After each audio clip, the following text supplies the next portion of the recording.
A sports debate between Cam Newton and Gillie reignited the beef between Gillie and Charleston White that has now led to Charleston White saying some things that are for sure going to reignite this beef, not only on the internet, but I think when Gillie hears what Charleston White just said about his son after previously apologizing for similar comments, this is going to be bad. Yeah. If Charleston White and Gillie ever run into each other, it's going to be terrible. It's going to be bad. But let's get into exactly what happened and what you missed. The beef initially had nothing to do with Charleston White at all. What the hell do he got on? No, we got to stop the video and talk about this shit here, bro. This is a violation. This is insubordination, man. What are you wearing, Cam? Come on, dude. Bugging out, man. It was between Gillie and Cam Newton. If you was on the internet yesterday, like 20 other channels covered this beef. I didn't cover it because with like, bro, when I see like literally damn near every sports channel, hip hop channel, and adjacent cultural channels was covering it, I felt like it was no point. Y'all already seen the drama. There was nothing that I could add to the conversation. Right. But Cam Newton was really upset at Gillie because Gillie called Cam Newton jealous and said that Cam Newton wants to be Jalen Hurts and that Cam Newton is only critical of Jalen Hurts. I remember. I seen that. Super Bowl and Cam Newton never won a Super Bowl. I know everybody's going to get mad at this. Cam hating on Jalen Hurts. It's hard for me to grade Jalen Hurts with the talent that he has around him. Jalen Hurts. I ain't know nothing had to do with Charleston White, but I did see Gillie respond to this clip though. Great quarterback. But if we're talking about what they bring to the table holistically, it's hard to judge what Jalen Hurts can do when you're throwing to a guy like A.J. Brown, Devontae Smith. When you have tight end skill set, you have a dominant defense, the best running back in the game. Download Madden and see how many stars is on the offensive side of Philly. Like you got I get what he's saying, Zay Flowers, Mark Andrews, Isaiah Likely, those guys, that's cool. But when you compare, Lamar Jackson still shows you why he's an elite player. Josh Allen has to play elite in order for them to play. Lamar Jackson has to play at a high level for the Baltimore Ravens, even though that they have a dominant defense. Patrick Mahomes, he got a lot of talent. But boy, oh boy, you can't put no John Doe in Patrick Mahomes and think that they still gonna win the way they win it. I understand that. Jalen Hurts does not have to play elite for the Philadelphia Eagles to win. He has to play good, but he doesn't have to play elite. We're not asking you to win the game. We're just asking you not to lose it. When you ask that question, are we winning because of you, solely because of you, or is it the resources around you? So game changer, game manager, those are the things that you have to ask yourself. And those are the metrics that I'm going off of. It's like, regardless of my opinion on what Cam Newton said, and I do think it's asinine, to punish somebody for having talent around them is absurd. The person he's not necessarily punishing him. He's just saying he don't have to play as cold as, like, you know what I'm saying? Like Michael Jordan had the ball out.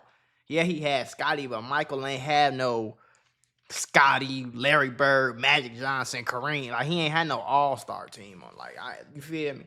That's all he's saying. That don't mean that I don't think he's saying that Jalen Hurts can't play elite. I think he's just saying he don't have to. So you can't judge him against other people who doing a lot more with a lot less, you know, or the same. You feel me?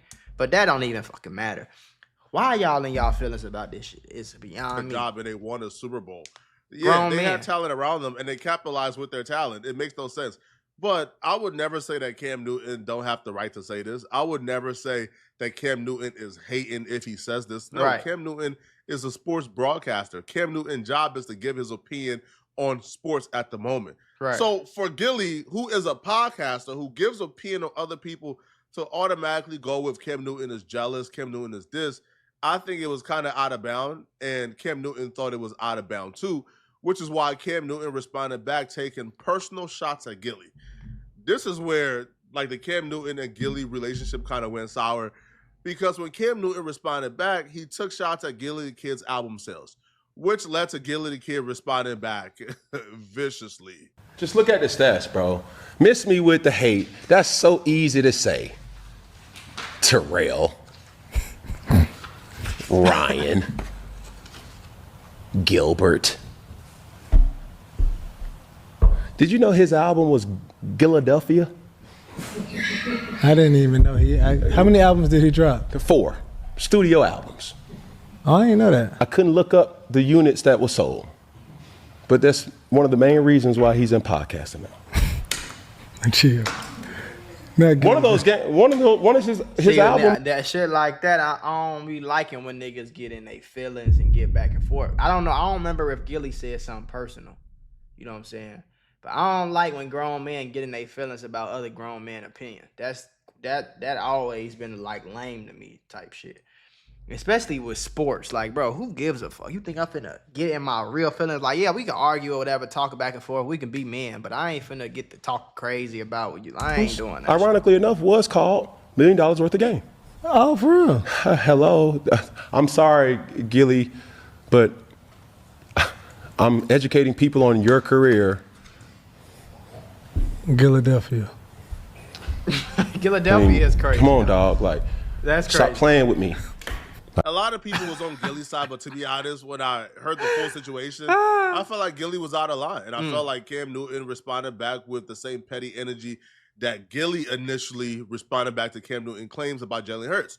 The conversation was about Jalen Hurts. Gillie made it about Cam Newton. So Cam responded back, making it about Gillie. Now, when Gillie responded back to Cam Newton, Gillie tore Cam Newton a new one. Gillie is a professional roaster, so yeah, for sure, he went crazy. He definitely is. In his response, he also took shots at Charleston White by criticizing Cam Newton for being too thirsty in his podcast space and interviewing Charleston White. He would refer to Charleston White as a clown or joker or one of those names. Good day, Cam Newton. I seen you came at me because I said Jalen Hurts did what you couldn't do. That was win a Super Bowl. So you want to get all in your feelings. Man, shut your tight jean wearing ass, man. Nigga had on a jersey with a bow tie, you corny ass. Okay, Gillie was tweaking. Gillie was tweaking. Get out of here, nigga. You will never be able to fuck Jalen Hurts, nigga. You super goofy, corny ass, nigga. Get out of here, nigga. What you do? You won MVP, won a Super Bowl, win a Super Bowl MVP. And you hating on him. Because he did what you couldn't do, nigga. Win a Super Bowl. And he been to two of them. So when you hating on him, nigga, just know you wasn't better than him, nigga. You talking about, can you name one of my albums, nigga? You ain't got to be able to name one of my albums, nigga. Oh, okay. So is this why he... Okay, so I need to figure out the series of events that's going on. You see what I'm saying? Because if Cam Newton said that and then Gillie was like, Jalen Hurts raw, woo-doo-woo-doo-woo. And then Cam Newton came, whoever got personal first is wrong. That's all I'm trying to say. What's wrong with you? You in my space. You ain't bigger than me in this space, nigga. You a low-ass boy in this space, nigga. You low-ass boy. I could come sign you, nigga. You low-ass boy. What you talking about? The nigga don't ever hate on Jalen Hurts, nigga. I know it hurts your feelings that you wasn't Jalen, nigga. You're not Super Bowl having that. And let's be for real. Let's be for real. You out of clout chasing, man. You interviewed a nigga on your platform who ain't nobody, and he got on there and talked about Deion Sanders, Beyonce, Jay-Z, a bunch of them. Come on, man. You a Pro Bowler, man. You made millions of dollars, man. That's the type of content you chasing, man. Get your goofy ass out of here, Cam. I heard Nori say something similar where he was like, yo, the only podcast that matter is Drink Champs, $1 million worth of game, and the Joe Budden podcast. I don't know, like, where... Now, those are big podcasts. Joe Budden podcast is huge. Oh, my God. Like, you know, Drink Champs is huge. $1 million worth of games is a big podcast in the culture. Oh, shit, but bro. I don't know where they go thinking... Like they're the big three of all podcasts. That's Joe Rogan. That's just not true. Like at all. Joe Rogan and Club Shay Shay is bigger. Club Shay Shay. Now for $1 million worth of game. I want to put y'all on to some of the easiest money you'll ever make in your life.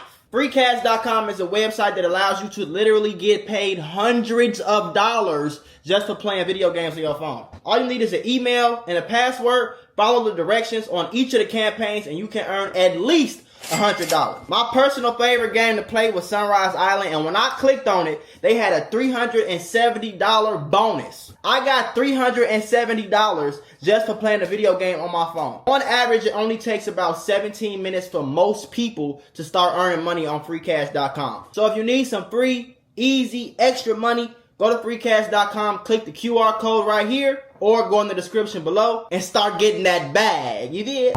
I'll be real. The Cam Newton podcast outperforms $1 million worth of game in terms of views. If we're talking about the last year.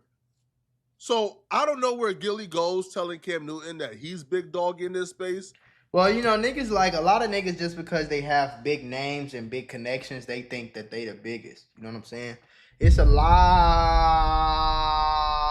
of niggas, you know what I'm saying, who do YouTube or podcast or whatever it is, and they think because they hang around that it mean that they hang around bigger people, and some of their videos might do bigger, but that doesn't necessarily mean that you a bigger creator. You know what I'm saying? Because if you got a bunch of collabs or you got big name collabs and all that type shit, but you only get 4 million views a month, and I don't have as big as much connections and all that type shit, but I get 7 million views a month, then it's kind of like, how can you say you bigger than me if I'm getting more views a month than you? So I get that. Cam Newton, to be honest, as a broadcaster, as a podcaster, he's on ESPN. He has one channel that's like 1 million plus. Bro, he has multiple interviews with like 2 million plus. The Charleston White interview did 11 million. He has another YouTube channel where he has a podcast there. That does amazing. So I don't know where Gillie goes thinking that Cam Newton is a little dog in this space. I just don't know. But when he tells Cam Newton, man, you a Pro Bowler, but you interviewing nobodies to talk about it. He was talking about Charleston White and Charleston White P2. So Charleston White responded back to Gillie, and here's what Charleston White had to say. Yo, boy, we're playing gangster. Look at him. Got a tag on the toe. My boy still clipping his toenail. It's the difference between my boy and your boy. No. I mean, You interviewed a nigga on your platform who ain't nobody, and he got on there and talked about Deion Sanders, Beyonce, Jay-Z, a bunch of them. Come on, man. you say I'm a nobody. Your son's a nobody now, nigga. I'm a human. No. I'm not a dead corpse like a cheese is, nigga. I'm a living, breathing human with a throbbing, thumping dick. Nigga. Charleston White would have.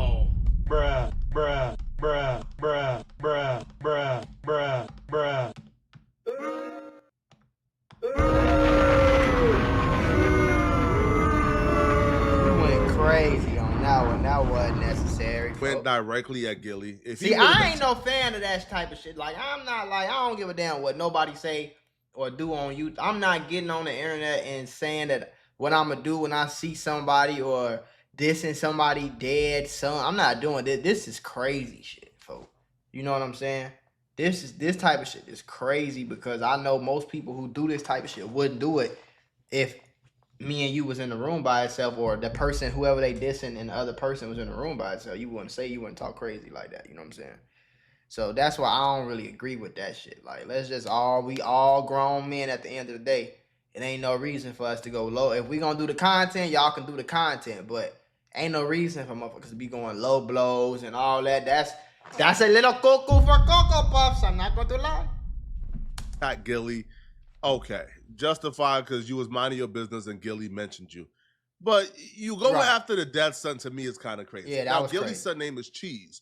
So when Charleston White says like a dead cheese or tag on his toe, he's talking about Cheese tragically passing away. Now, the reason why I'm calling this corny and think it's wrong is because Charleston White have apologized for this already. That too. So if you go on platforms and apologize and issue an apology to Gillie for saying this, and then you say it again once you're pissed off, then it's kind of like, why apologize? Because I feel like a man's word should be everything.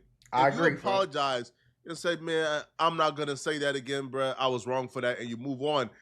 To then revert back to that, to get under Gillie's skin, because you feel slighted, I just think that's wrong. Because you could have went directly at Gillie. Bro, you could have went at Gillie's album sales, went at Gillie's podcast. You could have went as crazy as you wanted to. You could have went at a lot. Yeah. Because Charleston White, I'll be real, he's big dog in this space. I think Charleston White is a big dog in his podcasting space. For sure. Even though he don't have a podcast of his own. Right. I don't know why. You don't need to do the dead son thing, man. I feel like that makes a lot of people lose respect for Charleston. And still farting, nigga. Yeah, and burping. Yeah, your boy is nobody, nigga. So you got me confused with your toe tag boy. They left the boy with a hump in the ground. And you got the nerve to have a mouth like you a put a hump in your man, please. Yeah. No. Yeah. You know what? I know it's still a void there. And I'm finna tell you some real shit, Gillie. You know why you don't like me? Because I came from the bottom up out the mud. And you had cash money. They kept you in the dark, in the closet. Now, they say you can write good lyrics. And I would say to myself, what use is a candle if you keep the lit but put it in the closet? You was a lit candle, Gillie. And baby and Birdman. But what did that mean? That don't mean he didn't come from the bottom, though. Just because he got signed, like, you know what I'm saying? That don't mean nothing. Put your ass in the closet and you lit up the closet where Wayne can come in there and get them raps. You couldn't deliver them rap like Wayne could. Now look at you. You're on the podcast buffoonery. Silly boy. You very silly. You gimmicky. Millions dollars worth of game ain't gave nobody no game. Everybody y'all talked to did the opposite of what y'all did. Ain't nobody received y'all game. King Von, Lil Durk, Young Thug, Kodak, ain't nobody soaking up y'all game. But celebrities. Yeah. I still remember that look on your face, boy, when you came to the internet. Boy, I remember how them tears look rolling down your face with no hair on it. Yeah, I remember. I'm talking about, I remember. I remember. That but ain't right. You know what I know, nigga, was bothering you? You got a pain that won't go away. Oh, man, they say it ain't nothing like a parent who have to bury a child. They say it's nothing like that pain. Yeah, that's some pain. I ain't got that pain. You wake up with a pain I never have. Say, now, the type of nigga you is, bro, a lot of niggas like that be having to eat their words, bro. You know what I'm saying? You could say, I never had that pain. Ha. How you know you'll never have it, gang? You don't know how this shit gonna go. Only motherfucker know how this gonna go is G.O.D. I laugh like... Don't play like that. Not in the beginning. I showed you some it's gonna be fun. Same shit to make you laugh, make you cry. Boy. Thought that when I had compassion for you. But when I got mad at you, you know what I told you? I answered myself that question. Man, what if it was your boy? So, fuck that nigga son. It ain't my boy. Better heels than mine. I laugh like a motherfucker. I came to be mean on it. Yeah, better your son than mine, my nigga. I promise. Yeah. Better your boy than my nigga. But I had asked myself, man, what if that was your son, homie? You a snitch? I'm a snitching nigga. I ain't the only thing I am, nigga. You think that define me? It don't put money. It don't stop money. You know I'm still pussy. Woody still pussy. T.I. still pussy. Being a snitch don't, nigga. It's only mean something to you. Nobody care at this age of life. Yeah, I know I don't. Charleston White said something in that rant. He says, "Well, it'll never be me." And that's my thing, bro. The world is so crazy. Mm-hmm. You don't know that, bro. Mm-hmm. The world is so crazy, bro. Mm-hmm. Yo, you could have the most perfect kid in the world, bro. Your kid could be the next Martin Luther King Jr. Mm-hmm. All it takes, man, is going to the wrong party. All it takes, bro. All it takes for is somebody to be mad enough at you by what you saying on the internet, figure out who your son is and do something to him. You know what I'm saying? Just because of what you said crazy. You feel me? Like, whatever is going to end up coming back around, gang. And the more dirt you do, the more dirt going to come back. So it might not come back immediately. You might not do a little dirt come back, little dirt come out. Karma might wait for you to gather up a whole lot of dirt and come smack you in your shit. You know what I'm saying? Going to the wrong grocery store one day. Some crazy lunatic come, brah. Now you don't got a kid no more. Yeah. Right? All it takes, bro, wrong place, wrong time. So it could happen to all of them because apparently Gillie's kid was at the wrong place, the wrong time. Exactly. The hit wasn't meant for Gillie kid. They were just coming back to shoot up the block, and Gillie kid was on the block. Exactly. So he passed away. So, bro, what happened to Gillie kid could happen to almost any one of us. So I wouldn't wish this on my worst enemy, man. I wouldn't. But let me know in the comment section, what do you guys think about this, man? Y'all heard what I thought, man. I ain't finna goddamn shit.